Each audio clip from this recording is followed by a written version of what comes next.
No, this isn't a poorly old dubbed Western movie. This is a guy who hasn't made a YouTube video in quite a while, made a rookie mistake and messed up the audio on the intro. But basically all I'm saying here is today we're going to review the 2024 Pan America CVO, a bike that I personally was very excited about when I heard that it was announced. So we're going to do our full walk around and then we'll get into a test ride. Let's jump into it. So I'll give you guys a quick walk around of this bike before we jump into the review. At the time of this video being posted, because I'm getting this up same day, this bike is available for sale at Tim's Harley Davidson. Call these guys, ask them about pricing, all that good stuff. I don't know any of that. Luckily, I don't have to deal with any of that. I just get to show you guys the bike. And for those that aren't familiar, the CVO Pan America comes exactly how it's set up. So with your normal Pan America, you can buy bags like this and stuff. You can set it all up with the extra lighting. This thing is bone stock. This is how it comes. So there's so many things going on with this bike. I don't want to get super crazy off into the details. So I'm just going to give you a walk around as far as like the touch points, I'll call it. So your wheels, going to be laced wheels, really good for off-road riding. Good suspension on the Pan America. So I've spent time on Pan Americas on-road, off-road, on the highway, in the mountains. I've done a decent amount of riding on the Pan America. I've been very critical of Harley Davidson suspension in the past, but this is one that I actually like. And on the Pan America Specials and the CVO, they have the adaptive suspension. So as soon as you turn it on, this thing's gonna lower down. You take off, it lifts back up. Same thing as you come to a stop at like a stop sign or something. And it's so gradual that you don't really notice it happening, but you do notice like your feet being able to touch better. So that's a feature I like. I haven't so far heard of any issues with that, because to me that sounds like a mechanical nightmare, but so far it seems to be okay. And I'll be honest with you guys, the Pan Americas have had some problems. So the first ones had a lot of problems, which was 2021, 2022, they worked out some. 2023 seemed to be mostly good, and as far as I know, there haven't been a lot of 24s sold yet, but as far as I know, it seems like that pattern is continuing. They're seeing less and less issues with the Pan America. I feel like not enough people are talking about that, and I don't want to put it out like, oh, the Pan America's junk, because this is a great bike, a great platform. Back to the front end. So with the CVO, you do get this additional lighting, and sorry for the glare, guys. I know we normally do this inside, but it didn't work out today, so we're gonna have to do it outside the dealership. But you do get these additional Daymaker lights, which are really nice. Your Pan America headlight is decent. It's not anything to write home about, but you can see you have a lot of additional lighting. These are your turn signals. These are fog lamps. It's your headlight. I think this is like a running light. You see you've got these crash bars. So if you dump the bike, which if you're riding this thing how it was meant to be ridden, you're definitely gonna do that. It's gonna protect your radiators on this bike. And on the CVO, they've powder coated them red to match the paint. I dig this bike. There's very few Harleys from the factory with these custom paint jobs that I like. I absolutely love this thing. The Harley One is one of my favorite graphics on there, and it kind of looks like a raw metal underneath. I know, again, it's hard to see in this light. It's not, this is painted, I think, to look like raw metal, but you'll see there's a lot of flake in this black. It's not just black. It's a really good looking bike. Moving on to your handlebars, you'll see you do have heated grips on this thing. Your standard controls that are on all the Pan Americas and the Sportster S, the Nightster, and the Nightster S. Also somewhat similar design to the 2024 model. So I know for guys on 23 and older touring bikes, the 24 controls were kind of a shock, as were these. So I see guys test ride, I'm up here at the dealership all the time. When they test ride one of the new Sportsters or one of the Pan Americas, they're like, what is all this? Now it's becoming a little more commonplace. So a real quick example of what I'm talking about is the 2024 Road Glide. See the right hand control, left hand control, very different than what most guys are used to. Here's an older Harley. These are the controls. A lot of you guys are gonna, actually, you're not gonna be familiar with it, because these are, this is an old police bike, but you get the gist of the idea. This is what the controls used to look like. Super simple. Now there's a lot more going on. Now with any proper touring bike, you've got hand guards. These are trash, I'll be honest. And that's what I try to do when I meet you guys out and about and ask you, what do you like about the channel? You say it feels authentic, and that's what I'm gonna do. These are trash, these are junk. I would upgrade these the day that I brought them home. And they're designed to pop off. So if they dump, hopefully they don't break. But they're really just for when you're riding through trees, you're riding through brush. It keeps your hands from getting smacked. These things are weak and flimsy and they don't look the best, but I mean, that's to be expected. I think I ride other brands of off-road motorcycles and I've changed those as well. So not a big deal to me. You'll see on your dash here, you do have this carbon fiber looking. It's not carbon fiber. It's got the texture, but it's definitely not carbon fiber, I don't think. Anyway, 25th CVO anniversary, 99, 2004. That's pretty cool. Looks good. Again, fits in with everything. Really nice seat. Now, I've spent no time in the saddle, so I can't speak to the comfort, but the fit and finish, several different materials here. The lining, the orange lining, like really good looking seat. I like that a lot. As I said, it's gonna come with these saddlebags already on it. These are detachable. Okay, so I've gone ahead and opened up all the bags so we can check those out, check the storage space and see what comes with this motorcycle. So the first thing I noticed when I opened this one, you get a tail bag. So this is a really nice looking duffel bag that you can add extra luggage, so you can fill this thing up and then strap it to those bags. So it's saying on this warning label, do not exceed 22 pounds. I know the normal Harley touring bikes have a luggage rating and I've exceeded those. I would imagine you could exceed these. These are gonna be aluminum, it feels like, so I would imagine they're pretty sturdy. The way they mount is really sturdy, so they should be good as long as whoever did all this did a decent job. And then you've got some rivets here, but for size reference, my giant hands in there.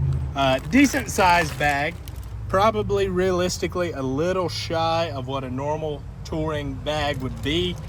Just guessing, but different shapes. It could end up being the same size.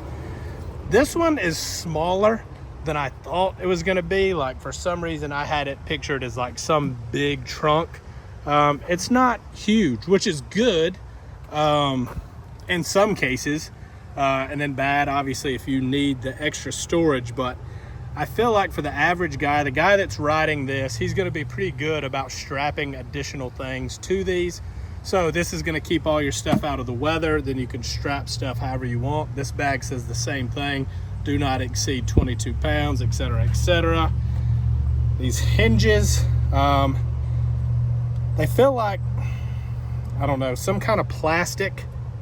I'm not sure about those. I mean, I guess because of what they're made out of, they wouldn't wear out. They just feel a little flimsy. I don't know really what the better option is, but again, just trying to give you guys all the touch points so you can make your own decisions. Going over to this side, looks like we have a Harley Davidson toolkit. And I assume that's all this comes in this bike. You get a phone mount, which is odd to me. This box looks like it's seen better days, but again, I'll put something up on the screen. I'll double check and make sure someone just hasn't thrown this stuff in there. I think this comes with the bike. And then you get your CVO cover, which is a really nice cover. You get your owner's manual. Oh, wait. So these look like additional hinges. There was more in here, I believe. Yeah. There's 2 sets of these, and these trunks don't take those same hinges. I don't see a way to put them. I don't see why you would need them. These have a very solid hinge up here on the front, like really solid. And then this is the mechanism to lock them, latch them, whatever. So the fact that they give you 2 extra sets of hinges makes me think I was correct in my assumption that these may not be the best. And then last thing we'll talk about on these bags is each one has their own individual lock mechanism. Obviously, just pop this cover off and there's your lock. This is the key. It's not the same key for the bike. It comes with 2 of these, 2 keys for the bike. But then it looks like it's going to be that same key to let you disassemble these bags or take them off of the bike. In certain cases, you're going to want to ride without them, and in certain cases, you may want to take them off, take them into your tent, your cabin, wherever you're staying. So I do want to point out that this bike from the factory is set up for a passenger or two-up riding, which some Harleys aren't, so I like to point that out. But you'll see you have your passenger pegs, obviously a passenger seat, and then a little bit of padding. It's not super, well, I guess it's soft enough to act as a backrest for your passenger. One of the things I was most excited to try on this bike is this. This is a speed shifter, so you can shift up and down without using your clutch. That's used a lot in like drag racing and stuff, but for this application, it's for off-road riding, more technical riding. One less thing to worry about and do, not have to use the clutch. So I've actually never ridden a bike with a speed shifter. However, I've ridden bikes with the recluse clutch, which do not require you to pull in the clutch. And it was just foreign to me, and I caught myself pulling in the clutch and riding the bike as if it had a regular clutch. So it's gonna be weird to shift without the clutch. It feels wrong, but we're gonna do it for you guys. I'll give you one last walk around before we take this thing out and do a test ride. All right, let's get this show on the road.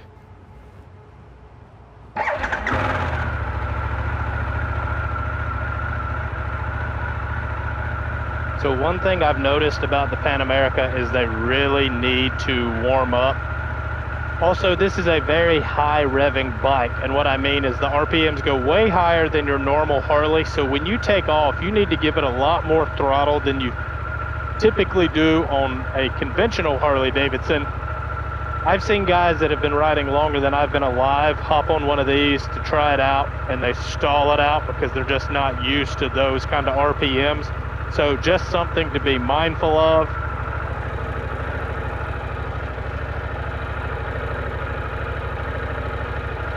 I don't know if you can see this on the screen here, but sport mode is that little mode with the S. You have sport mode, off-road, I don't know, off-road with stop sign. I guess this is automatic, rain mode, road mode, and sport mode. And if I'm wrong about any of those, I will have flashed up a little thing that tells you I should know, but I don't. I was eager to get on this, and here we are. So sport mode is the most lively mode to ride this thing in, so that's what we're gonna do.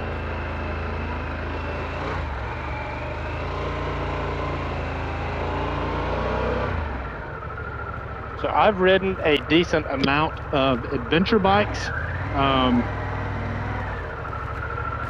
So I feel like I've got a good bit to compare it to. However, I don't ride them with luggage. So although these saddlebags on this bike are empty, it's still noticeable that they're back there. Not in like a, oh, this bike is heavy or it's leaning or I'm gonna drop it kind of way. It's just, if you ride a lot, you notice certain things, and it's noticeable that those bags are on the back. So I would be very curious to see what this thing was like if it was full of stuff. This looks like not a good situation. There's traffic. So we don't have a destination, so that means we can go wherever we want to go. And turning left does not look like the move. So we'll go this way.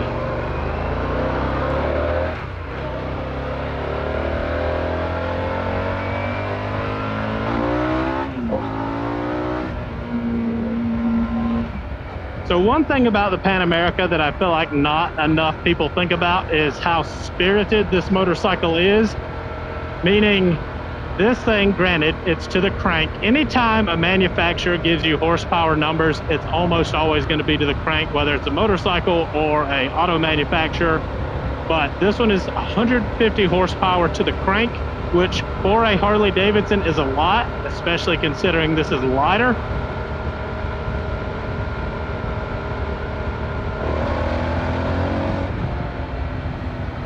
And I know what some of you are thinking. Oh man, it sucks that you had to mount your little camera right here in the front because it's blocking the screen. That was by design. So we're intentionally blocking certain things.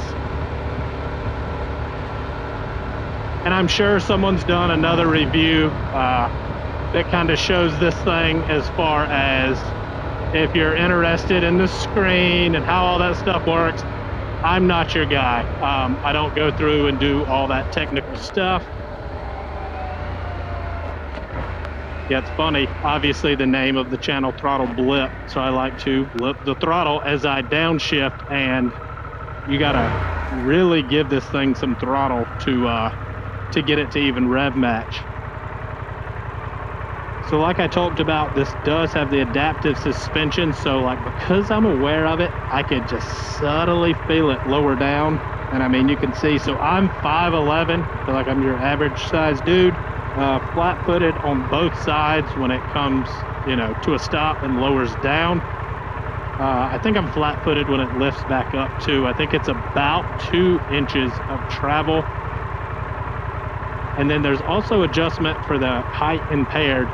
The seat has an adjustment. So all you do, there is 2 different places you can clip the seat into, and it gives you an inch different of height.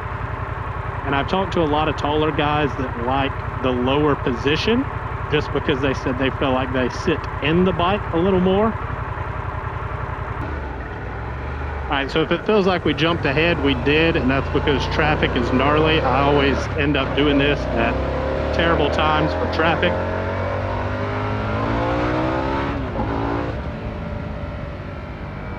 Anyway, as I was saying about the power of this bike, I feel like Harley needs to shift their marketing strategy and market this thing as more of an on-road bike than an off-road bike. And that's because it's a blast to ride on-road. Like I said, I've ridden it off-road, it's fun, but I have true off-road bikes. So when I take this thing off-road and get in like some hairy situations, I always catch myself being like, oh, I wish I was on one of my other bikes because this would be either more fun or not as sketchy or a little easier or whatever. This thing's capable. There's a lot of dudes using them and abusing them, but I found personally that I like these bikes for on-road.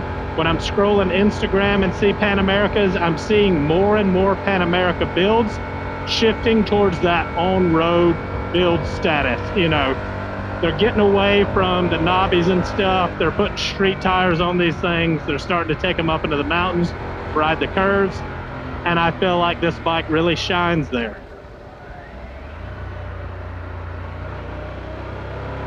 So for example, my good buddy Rocky Timms that owns Timms Harley Davidson, obviously can ride whatever he wants, has a lot of different bikes, but his main bike, his go-to bike is a Harley Davidson Pan America.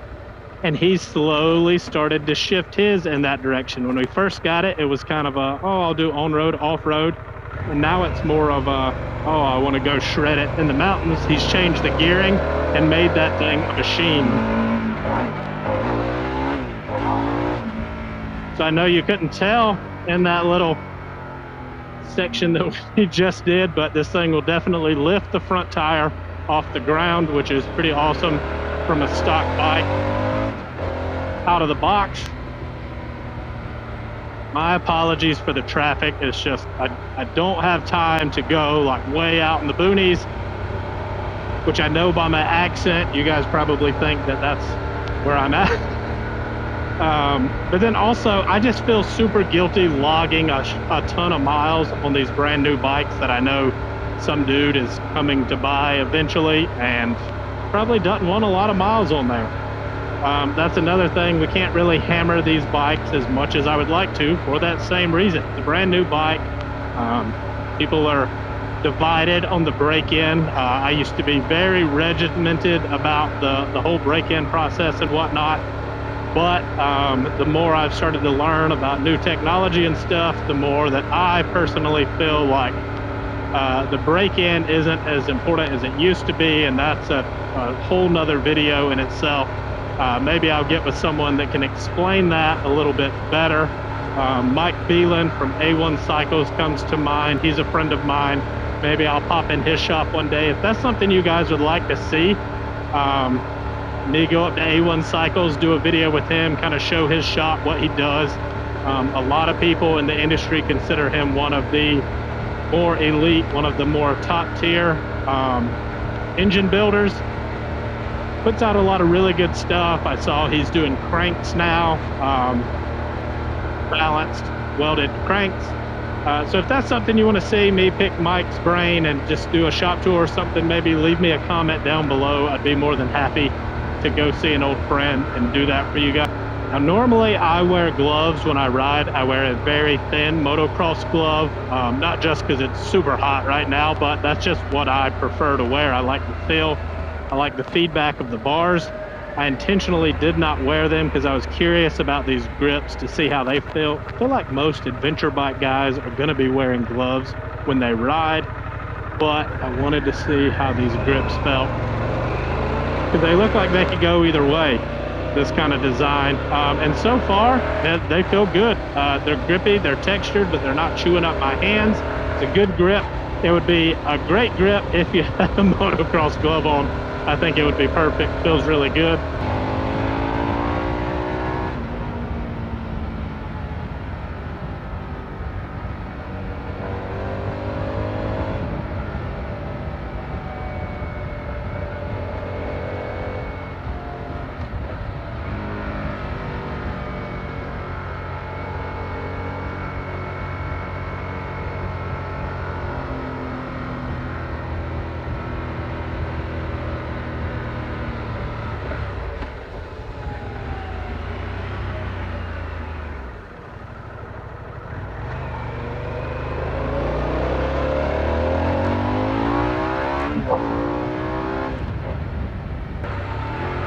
So I gotta say, guys, out of the box, this may be one of the more enjoyable Harley Davidsons to ride if you're just gonna jump on a stock Harley and go. I feel like this is the move. Now that said, it's a very different experience. Now I mentioned all the power this thing has, but that power is delivered in a much different way than a conventional Harley guy is gonna be used to. Way more horsepower, not as much torque. So for those of you that watch the channel and know about like the Softail I built a Softail standard, 145 horse, 142 torque. It's a lightweight monster. Like that thing is a machine, running 160, 170, maybe even up to 180 horsepower baggers and holding its own against them because of the weight. But that thing is just super torquey. Like you hit it and it jumps up and goes. This is a much more linear, smooth power delivery that just rolls on. It's not so violent and aggressive, and it's going to be up to you to decide which ones you like. You know what I mean? Like it's old school muscle car versus like finely tuned sports car. In my opinion, both extremely cool, extremely fun to ride or drive rather, but very, very different experiences. That's what the Pan America is to me. It's just a more refined machine that still has all the get up and go you could want. Now I find myself about to head to Sturgis. Also, for those of you that are still watching, you must truly either really want to know about this bike or you're a fan of the channel, so I appreciate you. I will be in Sturgis the 1st through the 4th.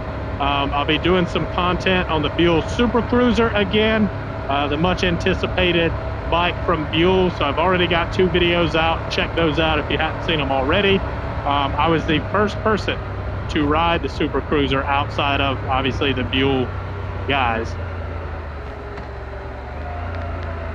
But I will be back out there in Sturgis to do some content with them, and I'll be bouncing around doing some other stuff. So be sure and let me know if you're going to be there. I'd love to meet up with you guys. I'll try to bring some stickers or just something to hand out. Looking forward to hopefully meeting some of you guys. But what I find myself asking is, I'm flying to Sturgis, by the way, so not only am I not riding and not even trailering, I am flying. But if I was going to ride, which is strictly a time thing, I've ridden long distance. I can do it. I'm a man. I'm a real biker. Riding the rain, riding the cold. Hell yeah, brother. You know, all that good stuff. But if I was going to do it, I find myself asking the question, would I do it on this And I think I would. People say, oh, there's no radio. It's a long ride, no radio. Well, I wear a Cardo. Shameless plug. If you use my link down in the description, you get yourself a discount. But I have music in my helmet. Even when I'm riding the newer bikes, or the bikes with the speakers, you know, the big touring bikes, I don't use those speakers. I listen to my Cardo. And that's just, I prefer to do it that way. But at the same time, I know the music I listen to sucks, and I don't want to force you guys to listen to it. And I wish everyone had that same opinion, because your music sucks too. Trust me, I hear you guys at the red light. It's always the guys that listen to the worst music that want to play it the loudest. And then, like, I'll be at a bike night or something, and then a group of guys, a group of buddies rolls in. They're all listening to different songs, all at full blast. So then it just kind of, you can't even tell what's going on. It's a lot. So when you get in parking lots, when you get to a red light or whatever, turn your music down. Just turn it down. I know you feel cool. I know you do, but we're laughing at you. I'm laughing at myself. I even said it. I listen to terrible music, but at least I'm self-aware. Final thoughts on this bike. I'm a fan of the Pan America. I feel like Harley Davidson should help me get one, but I don't think that will happen. I'm not in the select few special people that get those privileges. It's all good. On the used market, you can find them super cheap. But like I was saying, it's the early ones. It's the 21s, the 22s that are super cheap. So you're going to get one that possibly has problems. I have a good connection with the dealership, so maybe not as big of a deal for me, but in the back of my head, if I take it somewhere, that lingering thought, is it going to get me home? So I don't know. Let me know if you guys want to see a Pan America on the channel, which, by the way, I know we're wrapping up. I know. I talk a lot. But, by the way, as soon as my Softail is sold, the one I was telling you guys about, another shameless plug, 2020 Softail, 6,000 miles, 128 cubic inch engine, 16 grand in receipts of things done to that bike. A bike that has an MSRP of 15,000. I put 16,000 into. So that bike can be yours. Starting asking price is 23, but hit me up. Let's talk. Let's make a deal. Anyway, as soon as that bike is gone, I am starting a build like I don't think you have ever seen, because I've never seen it, and I've seen a lot of motorcycles. So put the word out. My Softail's for sale, so we can build this insane bike. I'm going to be working with some really cool people on doing that. And I don't just mean part swapping. I'm not going to go buy a stock Harley Davidson or Indian or any other brand and throw some parts on it and call it a build. We're going to do a true frame up build. So I've acquired the motor. I'm searching for the frame as we speak. And as soon as the Softail is gone, we'll dive head first into that and build something that I think is going to be pretty damn rad. If you watched me ramble to the very end, shout out to you. Thank you. You're the real MVP. Like the video if you enjoyed it. Subscribe if you're not already, and I'll catch you guys in the next one. Thanks.